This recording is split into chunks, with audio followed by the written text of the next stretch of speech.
Hello everyone, welcome back. हमने पिछली virtual classes में capstan lathe and turret lathe के बारे में काफ़ी कुछ जान लिया है। हमने उनके कंस्ट्रक्शनल फीचर्स, उनके प्रिंसिपल के बारे में भी जान लिया।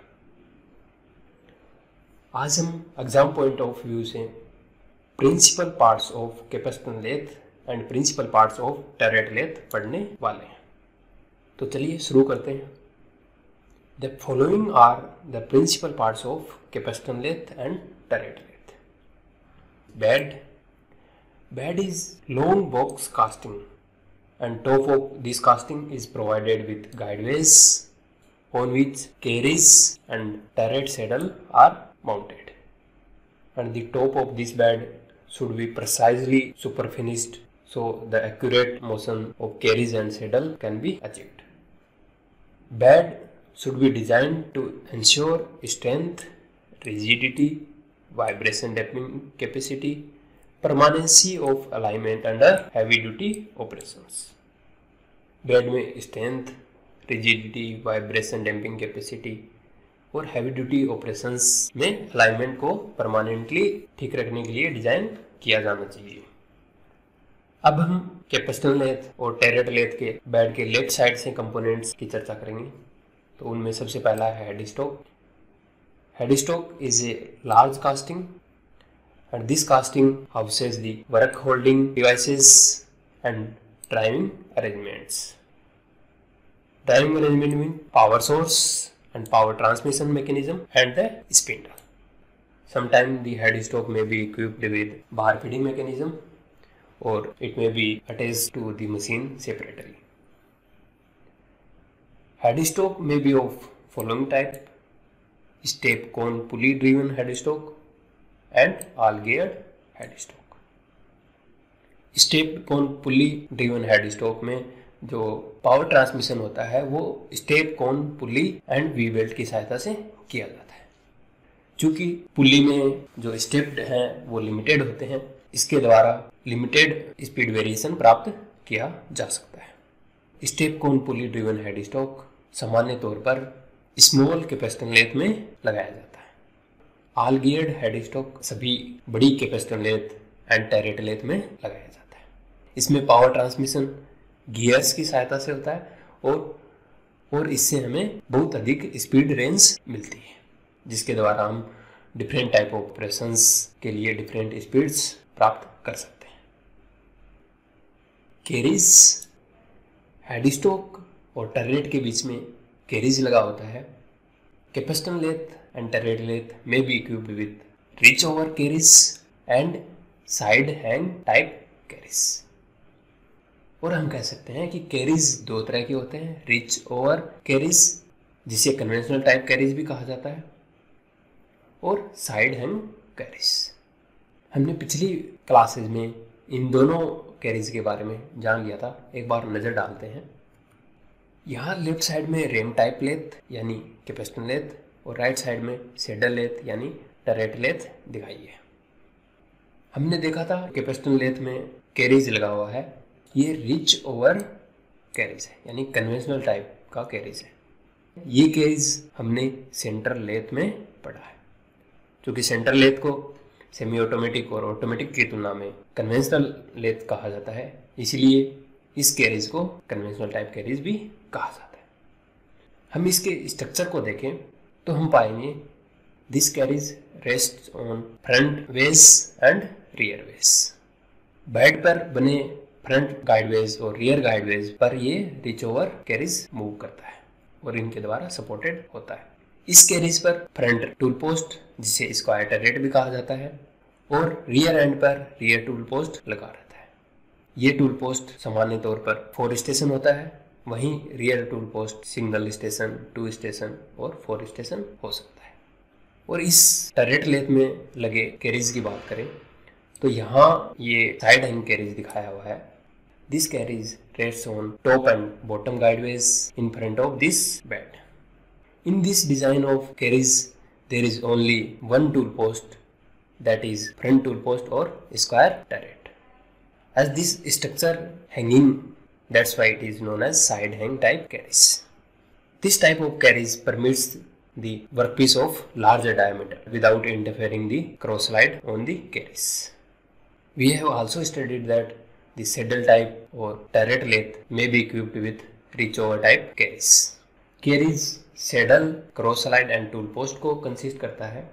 कैरिज का सबसे नीचे का पोर्शन जो गाइडवेज पर रेस्ट करता है that is known as saddle, and on the top of this saddle there is a cross slide, और इस क्रॉस स्लाइड पर टूल पोस्ट या टूल पोस्ट्स माउंट होते हैं। The carriage consists small saddle, cross slide and tool post और tool posts, and this saddle is near to the head stock. This saddle is of smaller size and rests on front and rear guideways in case of reach over type carriage, and on the top and bottom guideways on the front of the lathe bed. This saddle is for giving the longitudinal feed. Saddle पर cross slide mount होता है और cross slide की सहायता से हम cross wise या transverse direction में फीड दे सकते हैं। तो अब बात करते हैं स्क्वायर टरेट और फ्रंट टूल पोस्ट। इस टूल पोस्ट में 4 स्टेशन है और इन 4 स्टेशन को डिफरेंट ऑपरेशंस करने के लिए टूल को वर्कपीस के कॉन्टेक्ट में लाने के लिए इंडेक्स किया जाता है, इसीलिए इसे स्क्वायर टरेट भी कहा जाता है। The 4 station type tool post is mounted on the cross slide at the front.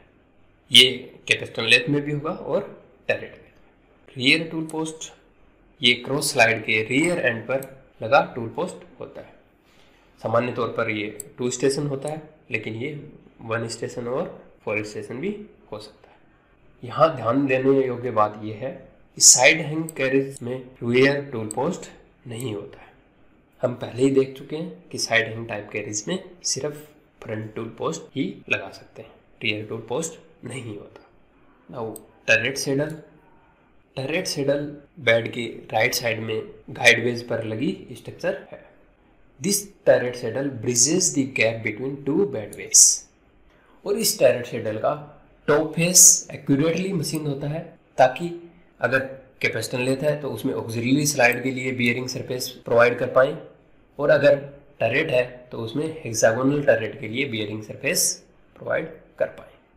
In case of turret lathe the feed motion is given by moving the saddle. जैसा कि हम देख चुके हैं कि टरेट लेथ में टरेट डायरेक्टली सेडल पर mount होता है, तो टरेट पर माउंट टूल को फीड देने के लिए सेडल को मूव करवाया जाता है। ऑक्सिलरी स्लाइड और रेम को शॉर्ट स्लाइड भी कहा जाता है, और ये सिर्फ कैपेस्टन लेथ में ही होती है। रेम सेडल पर माउंट होती है, यानी कैपेस्टन लेथ में सेडल पर रेम माउंट होती है और रेम पर हेक्सागोनल टरेट माउंट होता है। और जब हमें मशीनिंग ऑपरेशंस करने हैं तो वर्कपीस की लेंथ के आधार पर सेडल को एडजस्ट किया जाता है और इसे एक लोकेशन पर क्लैंप कर दिया जाता है। इसके पश्चात रेम को लॉन्गिट्यूडिनली डायरेक्शन में मूव करते हुए फीड दी जाती है। Now the important component of the semi automated type lathe, hexagonal turret. This is a hexagonal shaped tool holder which can hold 6 or more number of tools. Hexagonal turret के सारे 6 faces accurately machine किए जाते हैं और हर face के centre पर accurately board whole provide किया जाता है। इस बोर्ड होल में टूल्स को अकोमोडेट किया जा सकता है या टूल होल्डर के सिंक को अकोमोडेट किया जा सकता है। हम देख चुके हैं कि सेंटर होल के अलावा हेक्सागोनल टरेट में और भी होल्स होते हैं। There are 4 tapped holes on each face.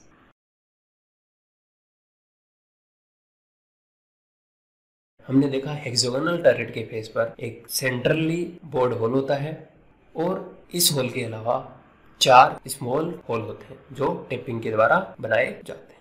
ये holes different tool holding attachment को सिक्योर करने के काम आते हैं। अगर स्मॉलर टाइप की कैपेसिटर और टरेट लेते हैं तो ये होल्स न भी दिए जाएं। हेक्सागोनल टरेट के टॉप सेंटर पर एक स्पिंडल लगी होती है और इस स्पिंडल पर एक क्लैंपिंग लीवर लगा होता है जिसके द्वारा टरेट को सेडल पर लॉक किया जा सकता है।